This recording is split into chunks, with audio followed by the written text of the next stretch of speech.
favor en el libro de Lucas. Vamos a ver los otros dos encuentros con Jesús de algunos personajes. Lucas capítulo 19, versículos del 1 al 10.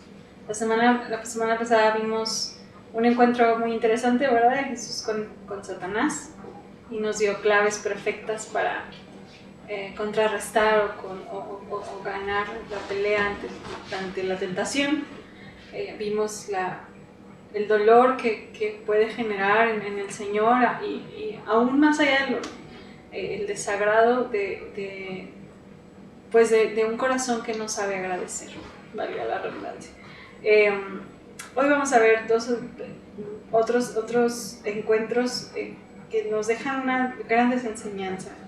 El primero es en Lucas 19 y acompáñenme a leer por favor los versículos del 1 al 10. Dice así: Habiendo entrado Jesús en Jericó, iba pasando por la ciudad, y sucedió que un varón llamado Zaqueo, que era jefe de los publicanos y rico, procuraba ver quién era Jesús, pero no podía a causa de la multitud, pues era pequeño de estatura.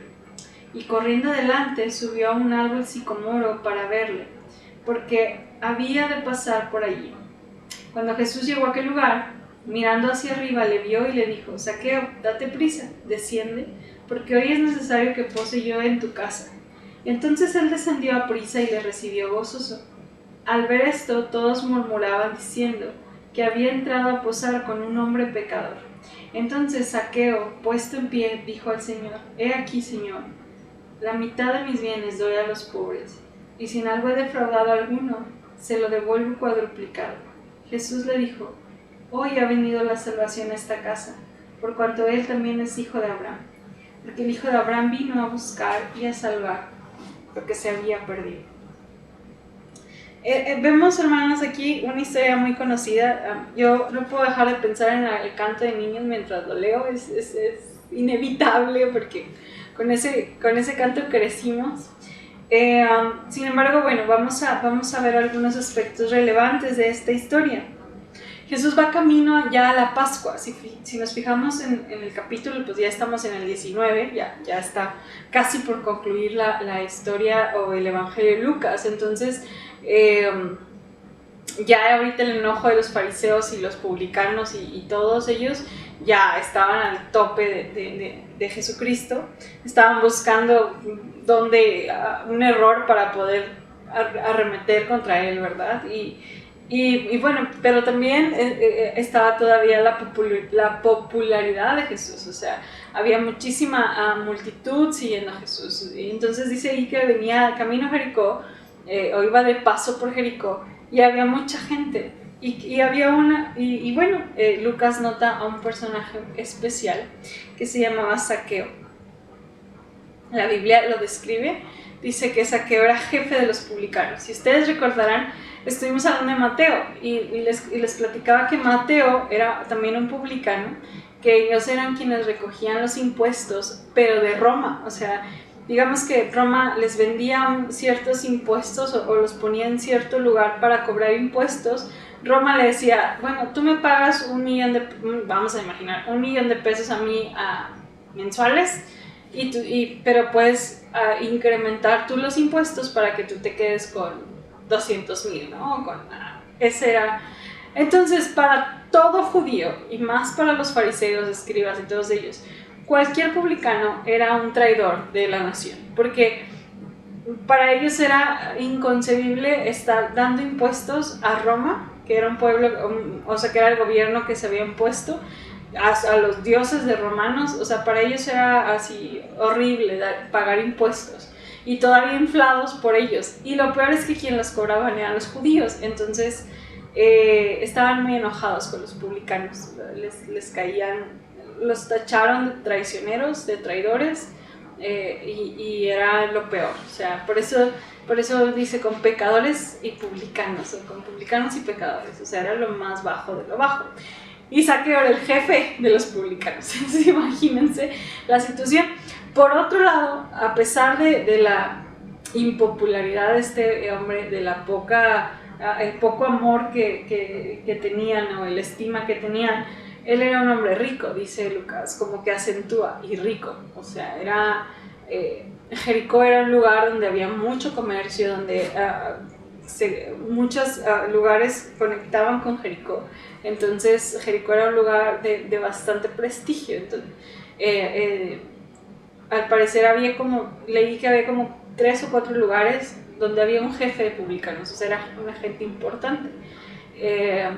Entonces Zaqueo era alguien bastante prominente económicamente hablando, pero no gozaba de ninguna popularidad, sino todo lo contrario. O sea, todo el rechazo, el odio, el coraje del pueblo estaba sobre Zaqueo. Entonces Zaqueo había seguramente escuchado de Jesús y había escuchado quizás que él era un hombre que recibía a los publicanos, ¿verdad? Que amaba a los publicanos, y a lo mejor, no sé, pensó, tendría algo para él, ¿verdad?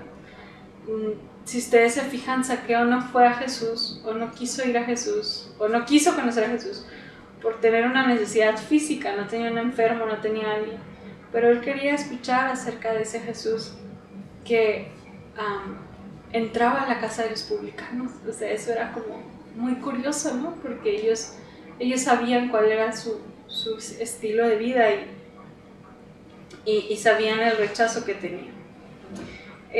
La Biblia, bueno, también marca que Zaqueo era un hombre de estatura pequeña, que era bajito, y que como venía mucha multitud no iba a poder alcanzar a ver a Jesús, así que estratégicamente sube a un árbol.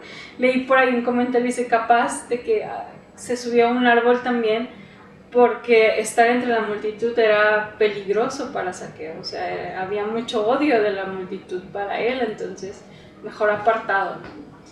Y bueno, pasa lo hermoso de esto, que Jesús ve a Zaqueo y le dice, oye, bájate, desciende porque voy a ir a tu casa. Y es bien interesante porque Jesús no le dijo, oye, invítame, ¿no? Es como, no, voy a ir a tu casa. Inmediatamente Zaqueo lo acepta, ¿verdad? Y lo lleva. Y vemos aquí el enojo del pueblo, a pesar de que Jesús ya había dicho constantemente, ya estamos casi al final de la trama, y Jesús había dicho a quiénes había venido, por qué había venido, y todavía no entendían. Y el pueblo se molestó por irse con Zaqueo. Pero fue precisamente eso, hermanos, lo que pudo transformar el corazón de Zaqueo. Si ustedes se fijan, aquí no hay un mensaje de Jesús, o al menos no lo describe Lucas, no supimos qué le dijo Jesús a Zaqueo.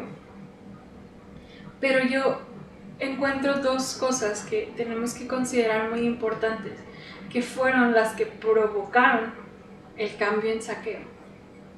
Y la primera es, hermanos, el cuidado que Jesús tuvo por un hombre despreciado, por un hombre rechazado, por un hombre odiado.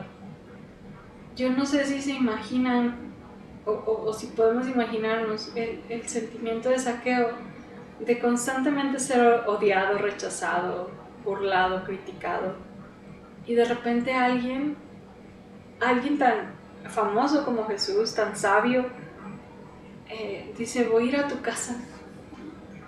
Cuando el común denominador es el rechazo, es el odio, y Jesús llega con misericordia y se acerca con misericordia, y seguramente, hermanos, ese fue el primer impacto de Zaqueo para su transformación.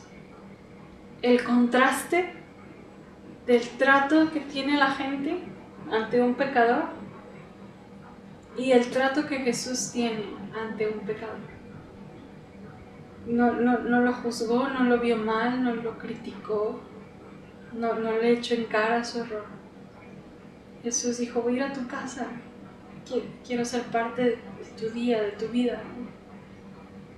Y yo me puse a pensar, hermanos, precisamente el llamado a ese amor genuino ante aquellos que nosotros consideramos no merecen, no son dignos, o para qué hacemos.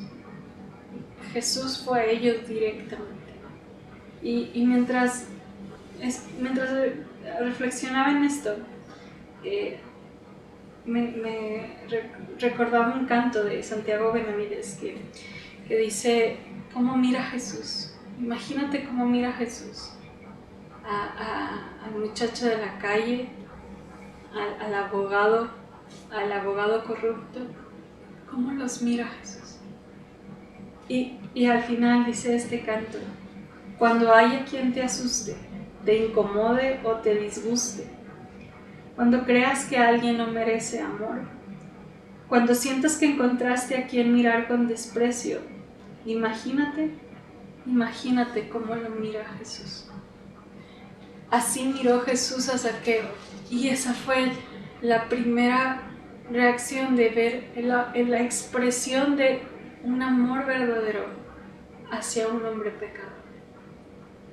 Eso, hermanos, es la gran diferencia entre una persona que se queda entre nosotros y no se queda. El abrazo, el recibimiento, el acogimiento de una persona que no conoce de Jesús.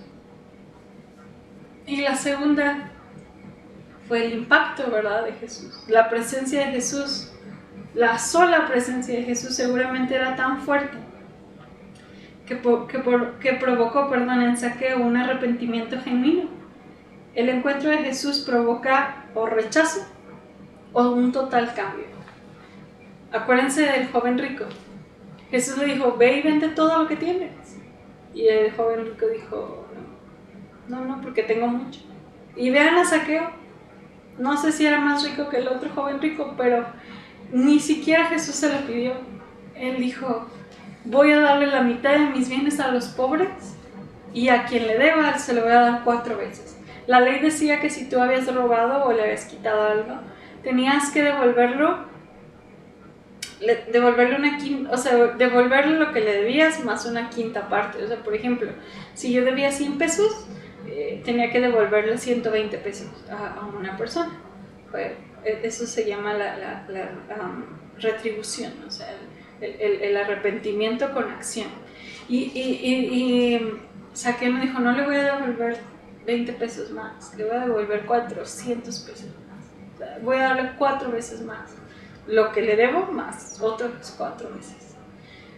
Era una actitud, ahí vemos un arrepentimiento genuino, donde no hay una consideración o una limitante ante su arrepentimiento. Y eso, hermanos, es algo también que hay que reflexionar. Un encuentro con Jesús lleva un cambio real, donde hay una entrega total y una forma de pensar nueva, como la hubo en Zaqueo. Jesús reconoce en Zaqueo una persona salva y dice unas palabras hermosas, afirma su ministerio. ¿A qué vino él? Él vino a buscar lo que se había perdido.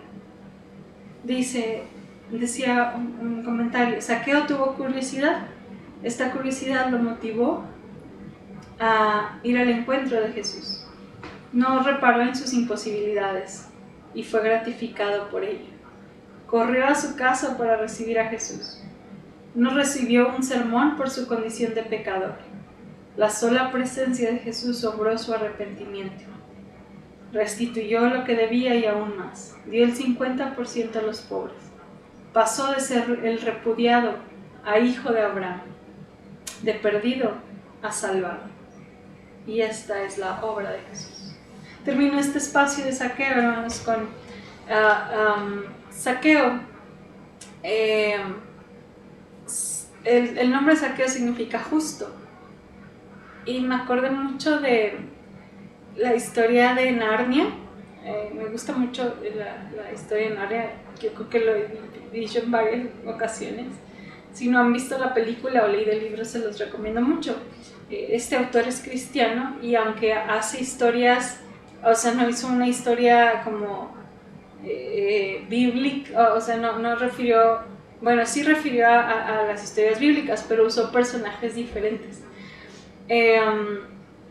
Y cuando están unos niños y pelean una batalla y ya están con Aslan, que representa a Cristo, digamos que ya representa que ya están como en esta parte de la vida eterna un poco.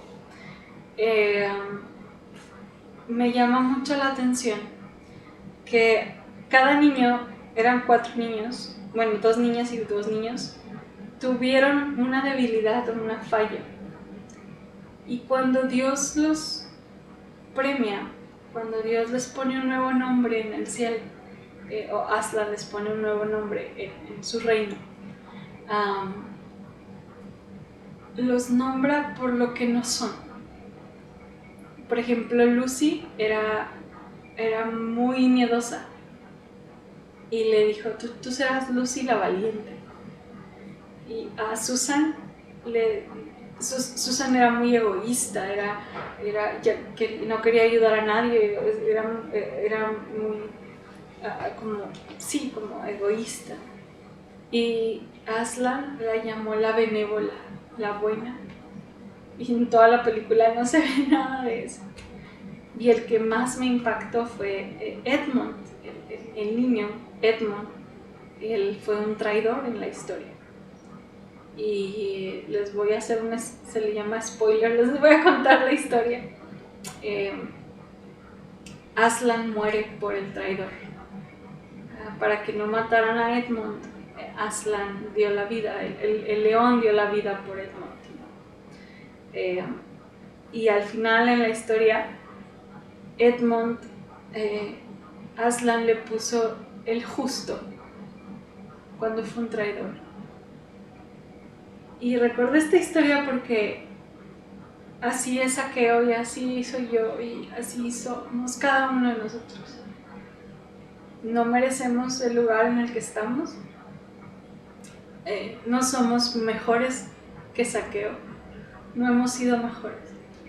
Pero el Señor está preparando una corona de vida con un nombre y una honra que no merecemos. Y así como Saqueo se llama justo porque ha sido justificado por Cristo, también nosotros. La invitación, hermanos, es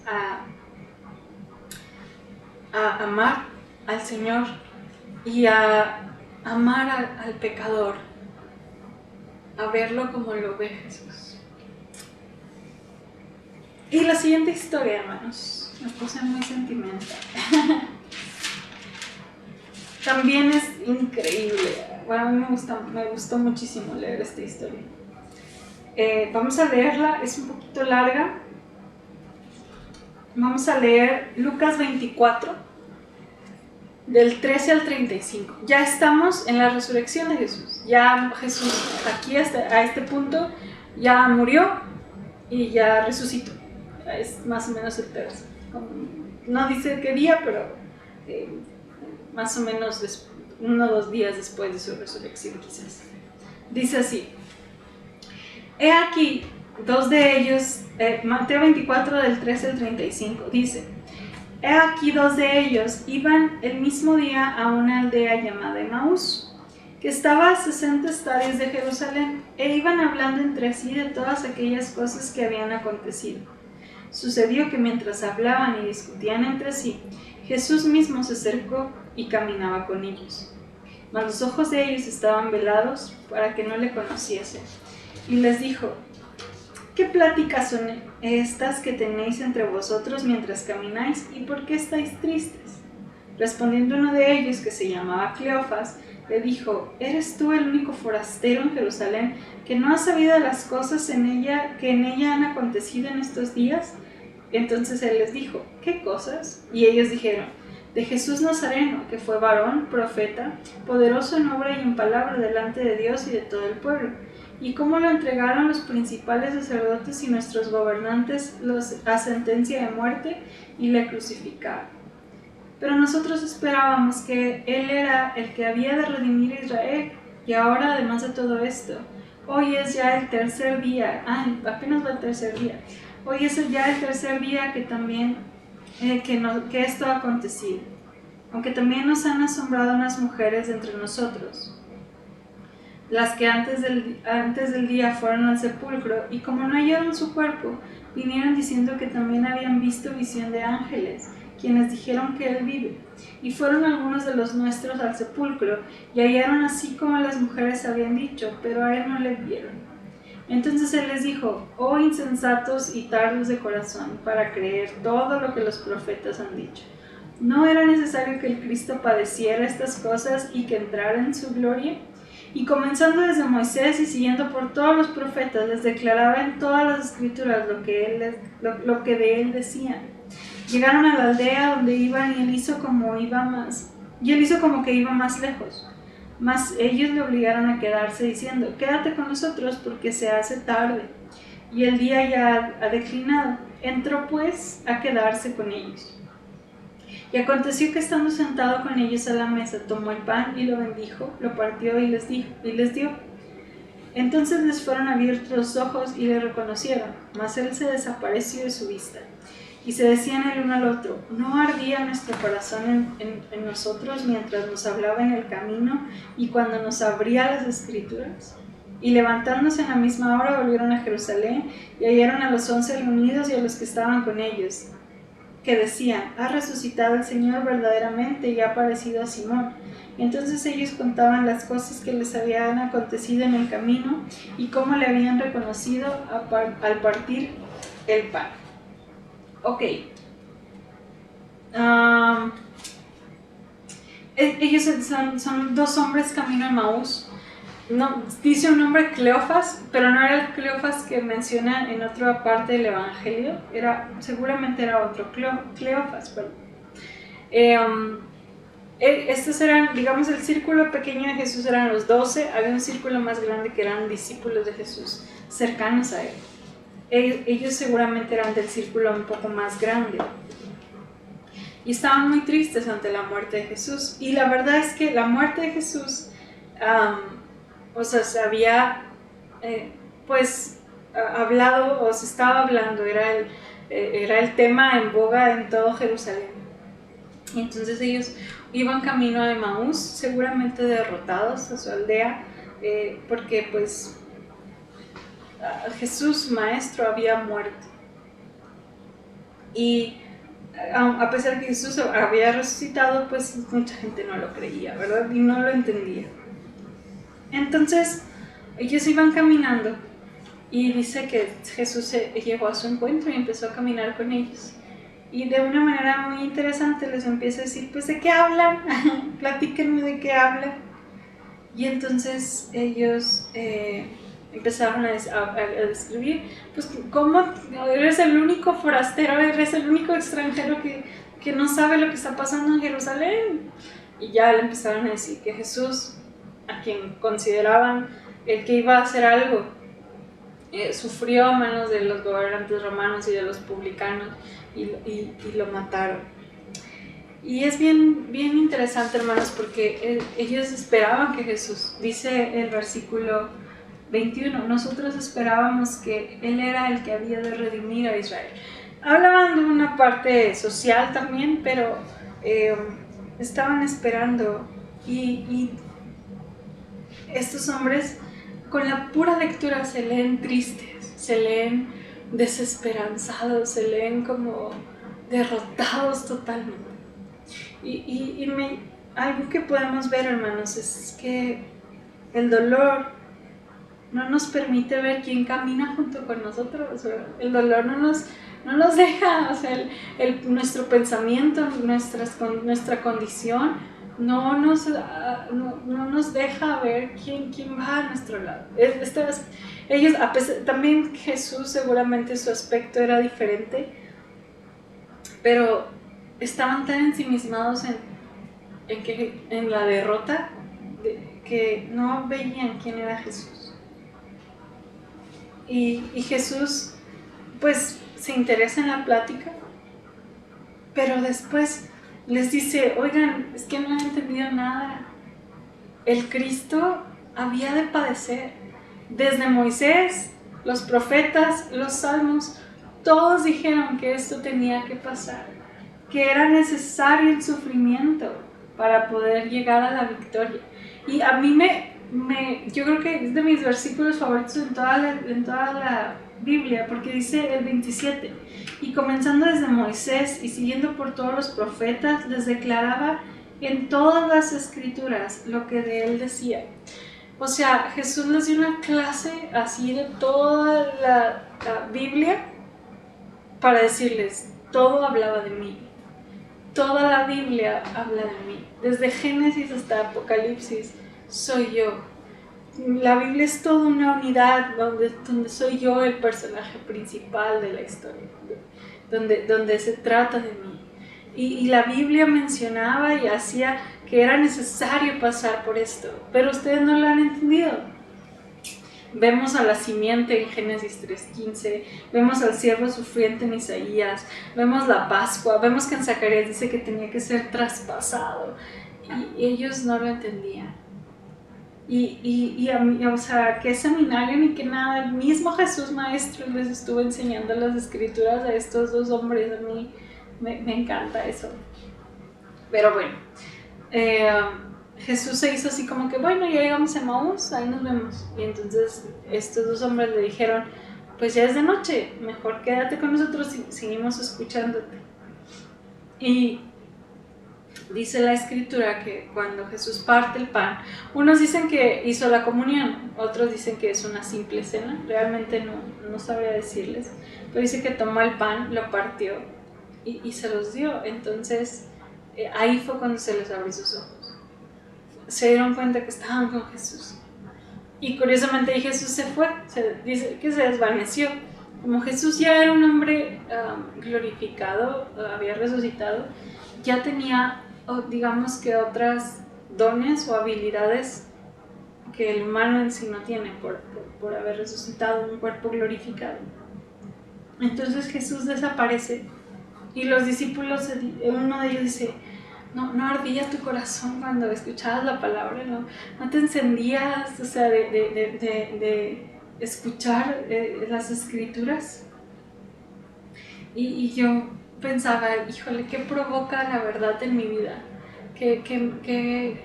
¿Cómo yo reacciono ante conocer la verdad? Ante una nueva enseñanza de las escrituras. ¿Cómo reacciono ante ver algo nuevo que no había visto en las escrituras?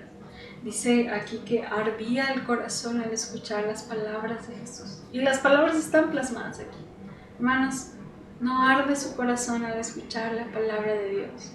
No arde su alma de hambre por conocerle más. Dice ahí que inmediatamente cuando ellos entendieron quién era Jesús, fueron a contar a Jerusalén la experiencia y compartieron el milagro de la resurrección de Jesús. Y hermanos, ese es el poder de un encuentro con Jesús. Haces algo al respecto, no te quedas con eso. El encuentro con el Zaqueo produjo un arrepentimiento genuino. El encuentro con nuestros hombres trajo la esperanza que ya no tenían y trajo el ánimo para poder llevar las buenas nuevas. Cierro, hermanos, enfatizando los dos mensajes, los dos encuentros. El amor de Jesús y el conocimiento de las Escrituras traen libertad a los corazones afligidos, como el de Zaqueo y como los de los discípulos y hermanos. Oremos para terminar este tiempo. Señor, gracias por recordarnos quién eres, lo que has hecho y cuánto nos amas. Padre, en el nombre de Jesús queremos pedirte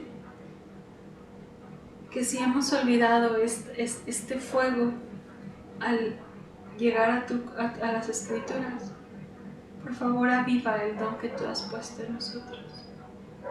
Y si no hemos tenido realmente un encuentro, Dios, para poder decir que nuestra vida cambió como Zaqueo, o que nuestro ánimo como estos hombres para predicar nunca lo hemos tenido, por favor, Señor, permítenos tener un encuentro hermoso contigo. Santo Señor, pido que tu Espíritu trabaje en nosotros y que el amor del Padre, la comunión de tu Hijo, Señor, y el trabajo de tu Espíritu nos acompañe ahora y por siempre hasta que tú vuelvas. En Cristo oramos. Amén y amén. Que el Señor los bendiga, hermanos.